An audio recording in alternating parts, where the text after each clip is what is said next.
All right, what's going on, you guys? Nick here with Nick Strength and Power. I've got a couple of interesting stories for you guys today. The first story that I've got for you guys today, an update on Horse.MD, a.k.a. Marcelo De Angelis. He posted a story for outsiders, which I'm assuming he meant for people that don't speak Portuguese and people that speak English. So as you guys know, yesterday we talked about the fact that Horse, he's been hospitalized. He's down almost 20 pounds, 9 kilos. And as you guys know, he's about a week away from taking the stage next weekend at the Expo Pro Super Show, where he's going to be making his pro debut in Classic Physique. Now, the interesting part about this post was that he says he still plans on trying to compete. He still plans on showing up, assuming that he can get back in the gym and try to get back on track in time to make it to the stage. He says, I have diarrhea and vomiting from viral or food poisoning for 4 days. There's a crisis in my region. I've already lost about 9 kgs, and there are 10 days left for the competition. I believe that I will be able to improve soon and resume preparation to meet expectations. So, look, man, number one, I obviously hope that he gets better, and I obviously hope that he's healthy enough to compete. But honestly, this is a pro debut. This is one of the pro debuts that I'm most excited for, because not only has he got a lot of hype for how good his physique is, but the fact that this could be his opportunity to go straight from turning pro earlier this year to winning this pro show. If he wins, he's then in the conversation for the Olympia mix and Classic Physique, and I think that could be a very interesting outcome for a guy that's never stepped on a pro Classic Physique stage, going straight to the Olympia. I think he could really shake things up. So best of luck to Marcelo. I hope we get to see him on stage next week. Now, next up in the news, we've got some Puerto Rico pro updates from some of the top competitors that are competing in that show in the men's open category. The primary one being Hassan Mostafa. Hassan is really the guy that we've talked the most about going into this show. This is kind of a redemption arc for him after his competitive season last year. This is kind of a different look for him. A lot of the updates that we've seen from him going into this show, we've talked about so much because he looks so much drier, so much more conditioned, and to have his midsection so much more in check. Now, with that being said, he posted this update after he's already in Puerto Rico. So we know for a fact he's there, he's going to compete, and this is the latest update that we've seen from him after an update that we saw last week where he said he felt like he was a little bit flat. And this is what I talked about with that last update with Hassan. I said this is where he needs to be careful, because if he tries to fill out too much and if he tries to overload himself with carbs and eat too much, that could be the thing that ruins the peak week and blows out his midsection. Now, looking at this update, he does look fuller, but looking at his midsection, you can tell he's been eating. You can tell he's been trying to fill out. The midsection in this update looks like it's losing a little bit of control relative to how we'd seen it earlier in his prep.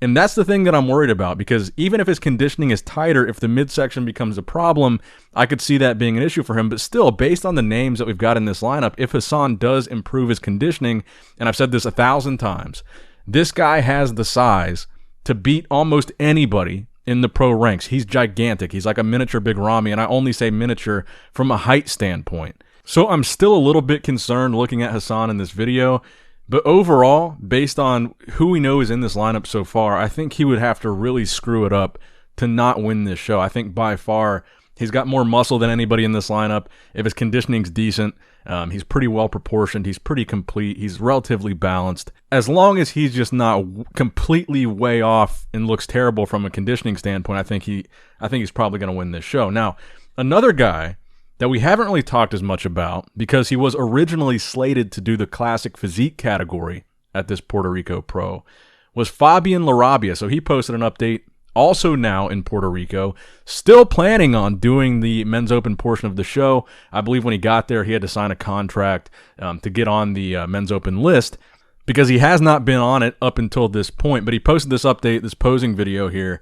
And we can't forget, I mean, he's doing open too. He says that he weighs 245 pounds or around there in these latest updates. My understanding is he's a little bit taller than some of the bodybuilders, so that extra weight might be coming from that. But he looks pretty good in this update. And again, the height thing has a lot to do with the fact that if he was weighing 245 pounds or upwards of that this close to the show, his height and weight range for Classic Physique, because it is cut off by your height, how much you can weigh, he must be a pretty tall guy if he was that heavy getting this close to the show. But I am extremely curious to see how his physique translates into the men's open class. Weighing that heavy is not a small guy, and we've had this conversation. I kind of think about what if Chris Bumstead transitioned over to men's open bodybuilding. He would probably weigh roughly in the 240s if he had no weight restriction, maybe 250. I really have no idea, but he would probably do well. So we'll find out if that kind of height makes him look skinny in this lineup. I don't know. I'm kind of interested to see, though. Now, another guy also in this lineup that we haven't talked about yet, any recent updates in a couple videos at least. This week posted a video today, actually, in Puerto Rico, where he looks really dry in condition. You can compare that to how Hassan looked. Theo Leguerrier, this French bodybuilder, man, he looks insane in these updates. He looks vascular, he looks grainy, and I think he's got to be a guy that's in the conversation for the top 3 here. I mean, just imagine the upset that could happen with Hassan being in this lineup. If there was a chance that Hassan came in off and one of these newer, younger guys had the opportunity at this show to possibly beat Hassan and win, I mean, imagine Theo won this show. That would be a massive feather in his cap. Or imagine Fabian was able to win this show, his first foray into men's open bodybuilding from Classic Physique, and he was able to beat guys that look like this, guys like Hassan, guys like Theo, guys like Andrea Musi. That would be massive. Now, next up in the news, we did get some leg day footage from Big Ramy.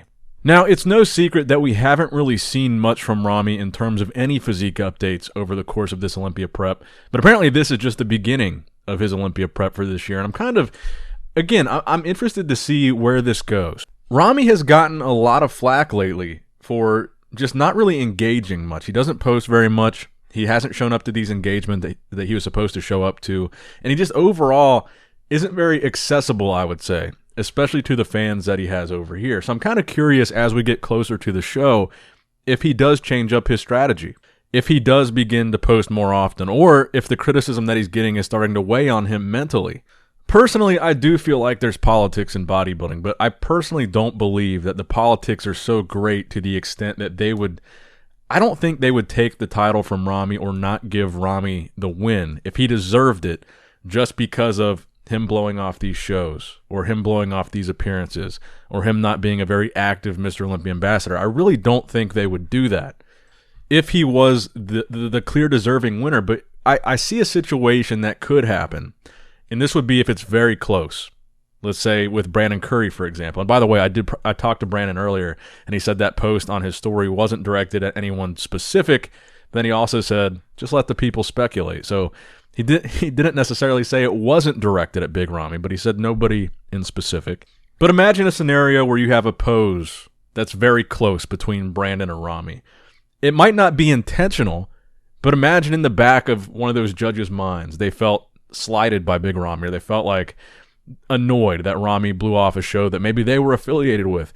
Might there be a scenario where even subconsciously they end up giving that point or giving that pose to Brandon Curry instead of Ramy? That's the real extent that I think politics could play. I don't think there would be a blatant, like, upfront, we're not going to let you win because you did this. But I think, everybody's human, even the judges, and bodybuilding is extremely subjective. So I think that's the kind of situation that you could have if Ramy did disingratiate himself, I guess if that's a word, with some of these judges or some of these people that are calling the show, even though they are supposed to be unbiased and they are supposed to just be neutral, they're all human. In the back of their mind, I could see a scenario like that possibly happening. So that's what I think we talk about when we talk about politics. We talk about maybe not being a good ambassador for bodybuilding, because bodybuilding, the IFBB, the Olympia, it is a brand, it is a business.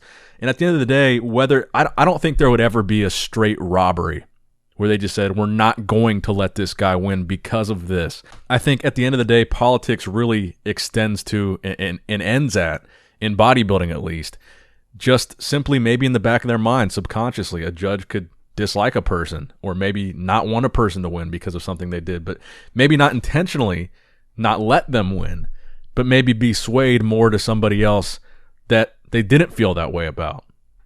And I do wonder if Ramy or his camp are thinking about that, and they think they need to change up the game plan for this year and be more accessible and post more. But let me know what you guys think in the comment section below. Who do you think is going to win the 2022 Mr. Olympia? Do you think it's Ramy? Do you think it's Brandon or somebody else, and why?